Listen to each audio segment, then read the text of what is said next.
Good morning. Thank you for joining us on a Thursday and for spending some of your time with us, especially on the last day. I know all our feet are tired and our legs are tired, so we really appreciate that you've come in to join us today.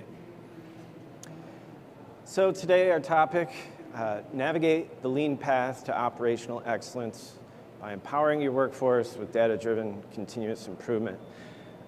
That's a lot to unpack. We're excited to get into that with you today, but first we'll do some introductions. So my name is Chris Newton. I've been with the Raymond Corporation for 17 years. Most of that time I've been on the supply chain planning side and master scheduling. So I've seen Raymond's continuous improvement efforts both in the factory context, as we've tried to move forward with the Toyota production system, and in the office context, where we've embraced our Raymond Lead Management program. Recently, I've moved over to the customer intelligence role. So my team is responsible for supporting our customers who have invested in our iWarehouse telematics program. We provide custom analytics, custom dashboarding, training, and support, consultative services for anybody who's engaging in this path of using data to drive improvement in their organization. And what's really exciting to me about the opportunity to present here today is the ability to collaborate with my good friend Keith here, who is one of Raymond's continuous improvement gurus. Thanks, Chris. Good morning, I'm Keith Ingalls. I'm in charge of what we call Raymond Lead Management. That's our adaptation Toyota production system.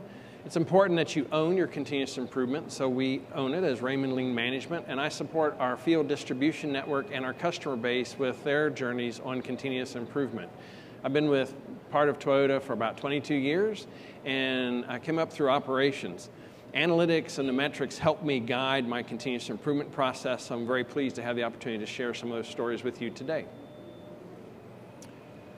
All right, so to start unpacking our theme here today, you may be familiar with continuous improvement in one way, shape, or form, and you may be familiar with the concept. Okay, that's a path, a commitment that you make, a path that you go down.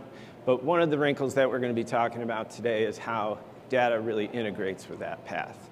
So data may help you validate some of the problems that you're seeing or observing in your operation, and then you engage in an improvement activity, and on the back end of that, you're going to use data, again, to validate the effectiveness of that improvement activity. And we'll be coming back to that theme as we proceed here today. But as we were preparing for this, Keith, you asked me, what excites me about the data piece of this? I did. And to me, what's really interesting there is no matter where you are in your organization, you can leverage data to put together a picture of the objective situation, the real current state of the problem that you're facing. And if you're able to do that, it really lends itself towards effective storytelling where you're able to influence the decision makers in your organization, make the case for change, and create that mandate for change going forward where leveraging that data almost makes that case self-evident for you. Keith, I think that comes back to the empowerment piece of our theme today. That's right, and let me talk briefly about how we hope you'll measure your success by sitting with us and joining us today.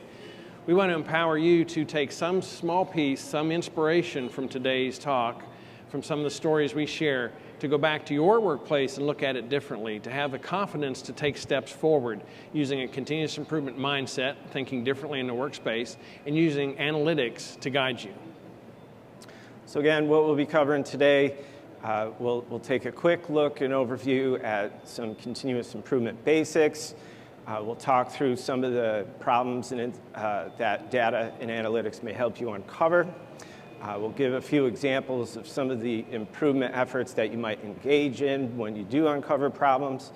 And then finally, we'll close by talking about the commitments that you will need to make as a leader to successfully drive your organization down the continuous improvement path. So where to start? Does anybody here use GPS to get around these days? Okay, well, you're in good company, right? GPS is what I like to refer to as the MAP method. The MAP method of continuous improvement. You need two pieces of information to use a GPS effectively, right? You need to know where you're at, where you want to go. If you have those two data points, choosing a route is fairly easy. If you're missing either one of those two data points, choosing a route is difficult, if not impossible. It's a great way to start your continuous improvement process and your thinking. Think of your start as current condition. This is your current condition, the measurements you're at today, where you're at, whatever metric you want to affect. Where you want to go, your target is your target condition, where you want to be. If it's units per hour, if it's turnover rate, whatever metric you're measuring, current versus target. Now you're simply choosing a path to get there. It makes it a lot easier, and you can move your team forward with confidence because now we know where we're going. And Keith, you know, what I think when we talk about understanding your current state here, one of the things that's really important, and from the data perspective, is you really need to establish a baseline that you're going to be measuring against. Yes.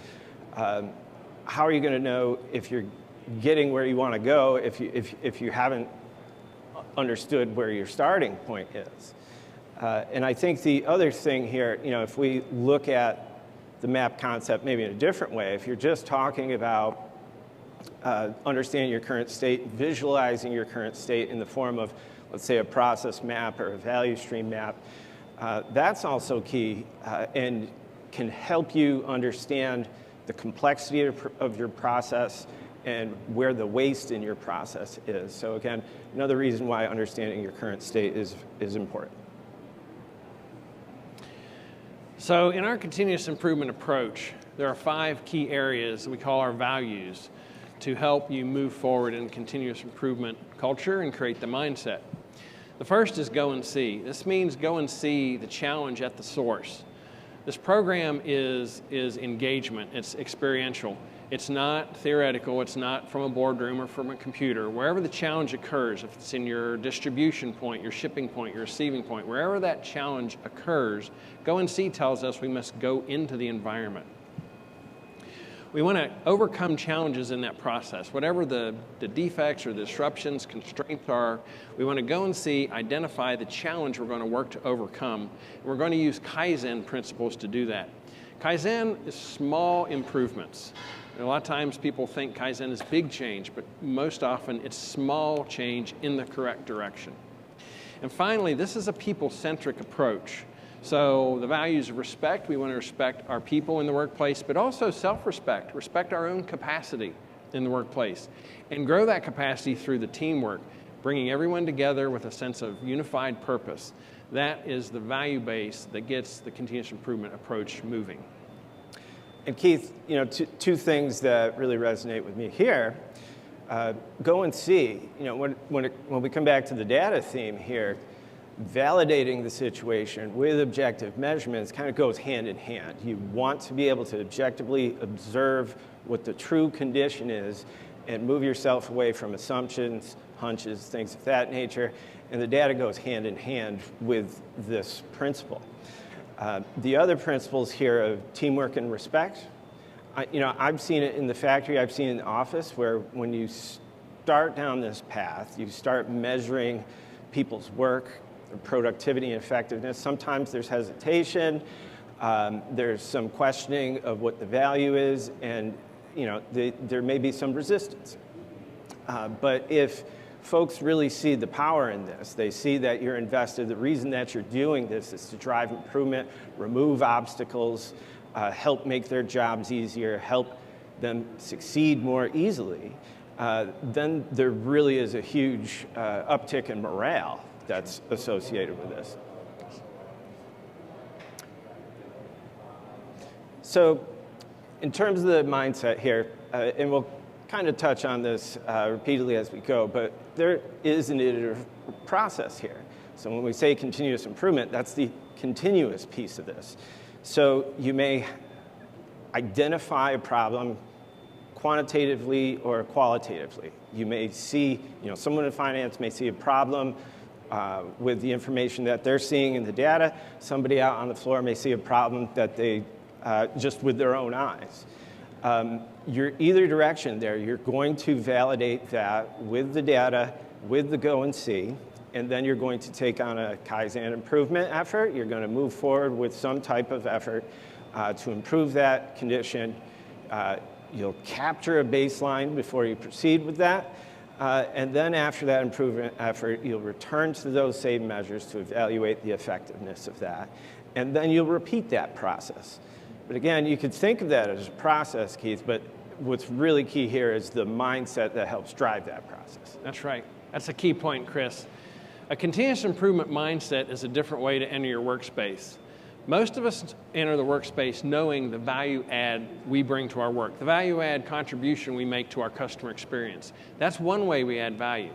But in continuous improvement mindset, there's a second way we add value, often unrecognized, which is entering the workspace, finding easier, smoother methods to deliver a better customer experience. It's that change in mindset, Chris, to your point, that allows us to pick up that iterative process, that allows us to even look for the data and the opportunity to make those changes. It starts with the mindset, then it works into the mechanics. And Keith, one of the things that you brought up at one of Raymond's internal summits, as leaders, you need to value the surfacing of problems. And, we talk about solving issues as they arise here, but really, before you can even engage in problem-solving behavior, you need to surface those problems. So you need to demonstrate through that, and inculcate people in the culture and that mindset where you value the surfacing of problems and bringing them to the attention so they can be addressed. Sorry.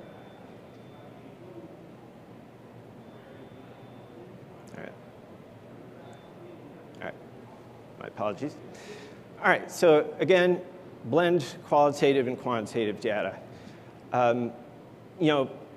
Someone out on the floor in operations or facilities may go out on the floor and they could see an operator and they may appear to be idle, someone else may appear to be productive, but what does that really tell you?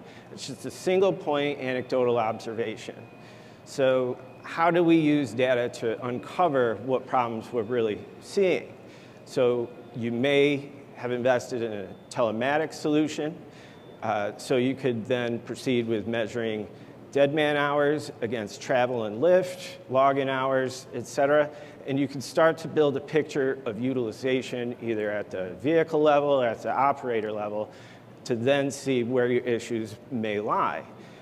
If you go another level of complexity, you may invest in a labor management system. So you may be incorporating your time clock information, you may be incorporating your WMS information, and then you can start to build an aggregate labor score per employee to start measuring their baseline productivity. And you can start to identify where your missing time is. And in terms of baselines, you could also establish cost information. So what is your cost per pick? What is your cost per foot travel? So then you have a very powerful situation where you've established that data, and when you dig into that, you're going to find at a very granular level where your problems are from a productivity standpoint from employee to employee. And Keith, when we had talked about this, you had a great example of how the data helped surface a problem when we had 3 sites where the operation seemed almost identical. Mm-hmm. That's right. So we're going to compete with our neighbors, apparently. So this was an interesting story. My team got called into a customer site. We had 3 different sites that had, this organization used the same blueprint for their distribution sites. So we had 3 different sites on the same blueprint. 2 of the sites had greater shipping from their area, more units per hour than the 3rd site. Now they had similar equipment, similar head count. They're doing the same value add process. They're picking orders, they're doing order fulfillment, and they're shipping out the door. So it may surprise you to know that the executive response was, what are you doing in this 3rd site? You're not getting it right. And so our approach was take the analytics, let's go and see and find out what's really going on. When we went into the site that was struggling, we had seen the sites that were running well first, and we went into the site that was struggling. It was a good opportunity to make a suggestion. We noticed in the first sites, the path of the equipment and the operators was a smooth loop on 2 different rows, right? Smooth loop, come in, make the order drop, go to the shipping, and out the door. There was no interference in that flow in the path. When we went to the third site, same equipment, same layout, same objective, there were intersections throughout that process. So the equipment would come up, stop, the operators would wait, wave them through, they would get in, then they would unpack, there would be another intersection. So they were actually decreasing their own capacity because of the wait time and the way they'd set up the path flow. We only found that because of the analytics, and it led us into the area to observe and make the changes, which were fairly simple because now we had seen a better practice method that we can share with the organization, and their shipping capacity went up very quickly. I love that story, Keith, and I think that kind of gets us towards our next slide here. You know, once you've used the data to uncover a problem, what do you go and do? So in this case, you know, we start to optimize the routes here. Going back to the example of, you know, having an LMS system, you know, what you might do is turn on system-directed picking, or you might start to approach productivity from the standpoint of instituting a pay-for-performance incentive. And, you know, I've mentioned, you know, you establish that baseline. Once you do those things, again, you come back and you look at those same measurements after you've taken on that effort to see if you've moved the needle, to see how effective it was. But ROI is not just limited to that single effort that you're taking on. You know, again, when we talk about continuous improvement and the continuous piece of that, after you've addressed that particular problem, you've lowered the water table, some of the other problems that you still face should start to surface themselves. And you've got to look at that menu of issues that are in front of you and evaluate them with ROI in mind. Yes. Yes. The other thing I'd like to make a point on the objective data analysis, you find yourself often faced with 2 different types of data. A flood of information that's overwhelming from a digital response, or you haven't began tracking data at all. In either instance, the objective is actually the same. If you're overwhelmed by digital data, what we would advise you is that's not actionable, that's too much. Find a data point, keep your customer experience in mind, find one small area that's actionable, take your team through it, make the improvement, and move forward. You can also use analog methods to begin to capture data and get a data point to move forward. So in either instance, make the forward movement, the iterative process Chris mentioned earlier, a manageable step. Remember the respect for your own capacity. That's a critical part of how to move forward. You know, and Keith, in terms of that path forward, you know, you've mentioned the idea, the concept of being choiceful in terms of what you decide to take on as you move forward. All right. So making data collection easier. There's really kind of 2 poles here. You could be operating just on gut feel or on hunch, and in almost every case, that's just not going to be effective or sustainable. And on the opposite end of the spectrum, you could have a situation where you just have data overwhelm. You never want a situation where you have too much data and it distracts from the message that you're trying to convey to decision makers. And you never want to create a situation where it's just not digestible to the folks that need to actually go and enact improvement, the folks on the floor. So you got to find that balance. And let's see here, just a moment. The other thing here in terms of what data you need to capture, it's got to come back and relate itself towards operational need. And so how do you think about that? How do you break that down? Well, really, I think you've got to relate it back to what are your customers' needs? What does your customer value? So you might be thinking, well, I need to measure lead time. I need to measure on-time delivery. I need to measure raw shipment quantities. But that's really just a lagging indicator. You should be going one level beyond that and think about what are the leading indicators, what are the behaviors that you need to drive within your organization to create that positive outcome for your customer. So once you've identified that, you've got to evaluate how do I capture that, quantify it, and measure it. And Keith, you mentioned previously, you could start very simple with this in terms of analog methods. Do you have examples where you've done that in the past? That's right. Frequently, we'll start simply. It's very easy to want to digitize everything, and that's great, and we will certainly help move to that process. We find it's easier to start with a simple analog process. It might be checking the type of defects you have and just manually tracking until you get into a more robust digital information system. Give yourself the experience to make progress forward, and you'll make progress faster. This is a concept I call slow down to speed up. If you try to take on too much too quickly, there'll be frustration. Frustration's a good indicator you're possibly getting overwhelmed for you and your team, and you're not driving that better customer experience performance. Now, on the other end of that, you've got to think about your long-term needs. You've got to think scalability. So ideally, you're anticipating business growth.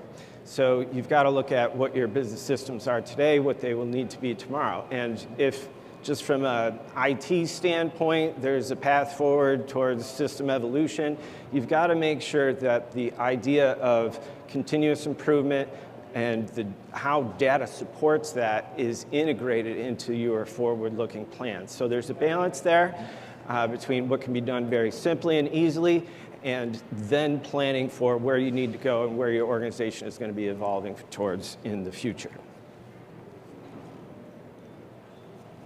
So we've given you 5 areas of ideas to consider to take back to your own workspace. There are more than that, but this is just to inspire you to think about your workspace perhaps differently.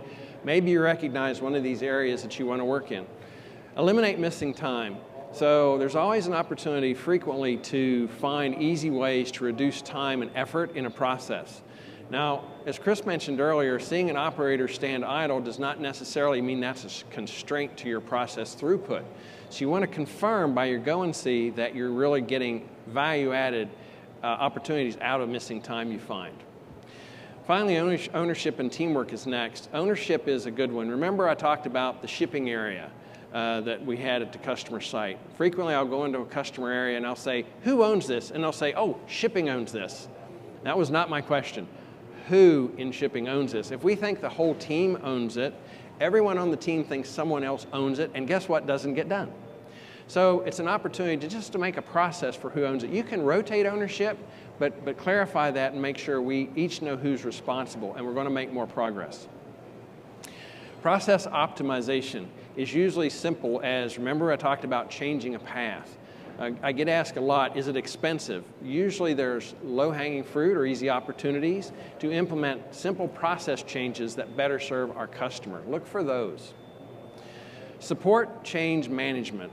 I had a great quote from Mark Groban recently. He was talking about people don't mind change, they don't like being changed. So as leaders, help them build the confidence to go through the change. Our recommendation of small steps helps you do that. It manages their capacity and takes some of the fear and frustration and stress level down. Finally, customer-facing value. Chris mentioned the gauge we want to use is customer experience. How is our customer benefiting from this change in process? If we cannot answer that, then either make sure we can answer it or perhaps look for another area to make a change in. And Keith, regardless of whatever role you are in your organization, which of these challenges you find yourself facing, and at any given point here, the data is going to help direct you to where your problems are and help you establish whether or not you're getting traction on your efforts to improve those situations.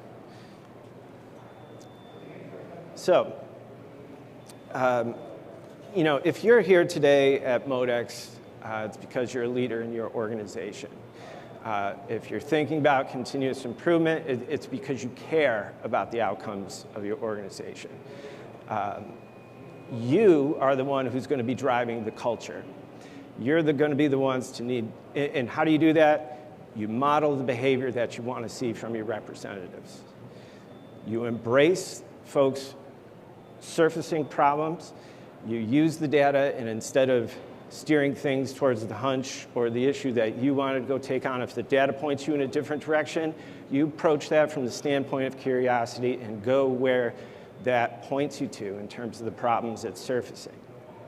And Keith, I think a lot of this really does just dovetail back to establishing that mindset. Chris, it really does. You know, our recommendation that you take away today is, Chris mentioned, stay curious. If the data goes off one direction and you expect it to go this direction, follow the data and at least be curious to learn what happened. Why is the data telling me this? Do I need to reframe how I collect the data? Do I need to reframe what KPIs I'm measuring? Or did I learn something about the process that I had not formerly uncovered? Learning is a good thing in continuous improvement mindset. So the data is really going to act as your compass. As if you're lost in the data woods, it will give you that compass to get you out back on the right path. And maybe one of the final points to make here, you know, when we talk about our telematics offering, we often use the metaphor of a gym membership. If you have paid for a gym membership, but if you're not showing up, you're not going to get the value out of it. You may have invested in telematics, you may have invested in a labor management system, you may feel overwhelmed by that data, but if you're not engaging with that data, and you're not trying to use that to drive improvement in your organization, if you're not modeling the behavior that you want to see out of your employees, you're not going to see the value. So again, going back to modeling that behavior for your employees, if you're doing this successfully, what you're going to start to see is that your employee base is going to embrace this. They are going to surface problems. They're going to proactively identify issues, proactively identify solutions to those issues.